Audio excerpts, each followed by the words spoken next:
Barca 3, Mallorca 0. And I focused on Virgili for a reason. For those who didn't see the game, Virgili first half is effervescent. He's confident, beaming with smiles. He's got a real connection with Murici.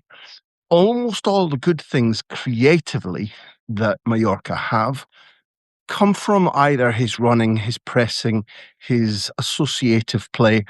And there are 2, maybe 3 good occasions in the first half where Mallorca can lead long before Lewandowski slides home for 1-0 Barca at the break.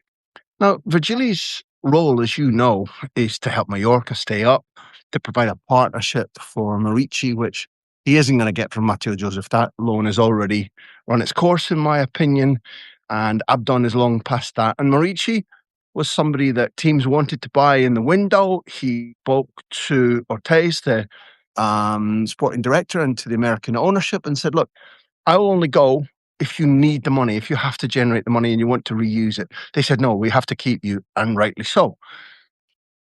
He said the same at the end of the window, that if in the summer there's a team that comes in, he doesn't want to leave. He wants to stay, but one, he doesn't want to stay in a relegation team. And at the moment, after this game, there's a 1-point gap between Mallorca and the third bottom side.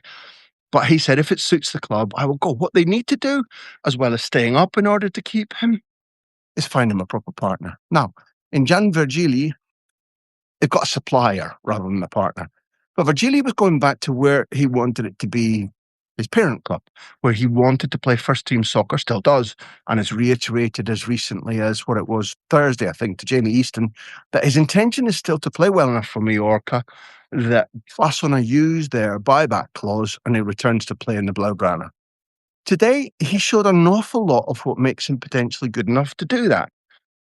But the sting, the really sore part for him, is that, for example, one of the people in his way, because Virgili can play either wing, but one of the people in his way is not a La Masia graduate like him, it's Marcus Rashford. What did you think of Rashford's game today? Pretty much along the lines of his previous ones.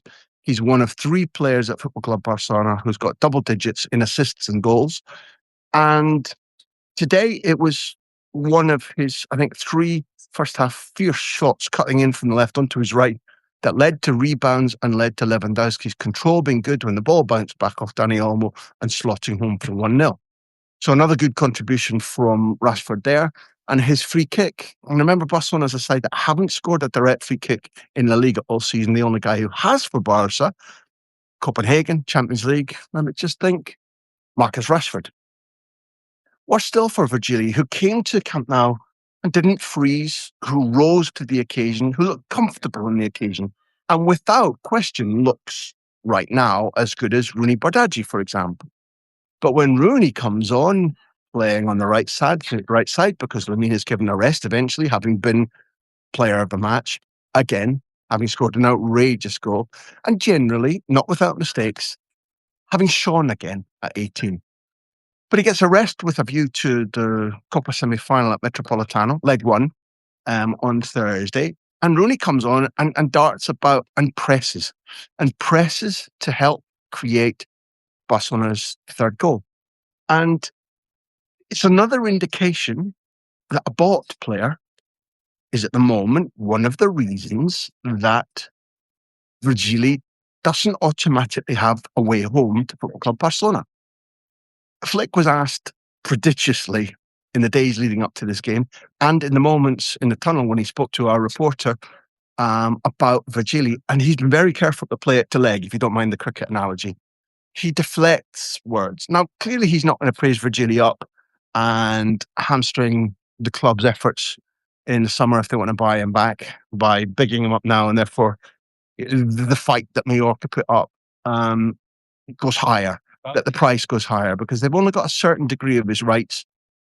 He doesn't want to talk up a rival before a game where Virgili is probably the biggest threat to Barcelona winning at home at Camp Nou today. But there's also a tone whereby, well, actually, we're well provided. I read Flick saying, I'm going to be in charge next season again. This by no means a guarantee that Virgili has got a home here. Now, what will make poor old Jan Virgili a little bit sorer on the flight home to the island tonight will be seeing Tommy Marquez come on. a youngster making his debut at the Camp Nou. Different position. Yes, I admit. Bernal, too, another youngster who's slightly ahead of Jan Virgili in experience and age, but coming on, playing elegantly, making a mistake or two, but scoring and gliding through Mallorca's defence and showing Virgili there is an alternative reality whereby you might have made it here. I think Virgili did the right thing. I think this season he's shown enough invention, creativity, pace, maturity to be a hugely likable footballer and one with a big future, potentially a future at Football Club Barcelona. But today, despite him having played really well, despite the fact that from the 40-something crowd at Camp Nou, there'll be many going home saying, we need to repatriate that kid. Despite all that, this, as well as being a healthy win, a slightly more efficient win in front of goal than has been the case recently, because they've scored the same amount of goals as they did at Elche from far fewer chances. Nonetheless, despite it also being a means of putting pressure on Real Madrid, who play at Mestalla on Sunday, because it's a 4-point gap again. Despite this, here I go, despite this being, Hansi Flick said that De Jong wasn't rotated. He wasn't 100%. So they left him out. He was on the bench. They didn't need to use him. So the likelihood of him being ready for the Thursday semi-final at the Metropolitano goes up. They managed to win without Pedri, without Rafinha, without De Jong. Despite all of that, despite Lamin's fucking beautiful goal, it was a bad day for poor old Virgili. Bad day for him in a means that's completely out with his control. And the flight home to Mallorca, poor kid's got a lot to think about. And so has Arrasate. Superb second half Monday against Sevilla. Very good first half against Barcelona. No points here. The relegation battle, trying to claw them right back into it. And they've got difficulties to sort out. Listen, Socios, thanks for being there. I hope in some small way this was interesting. I've enjoyed chatting to you. Now, I got a flight to catch.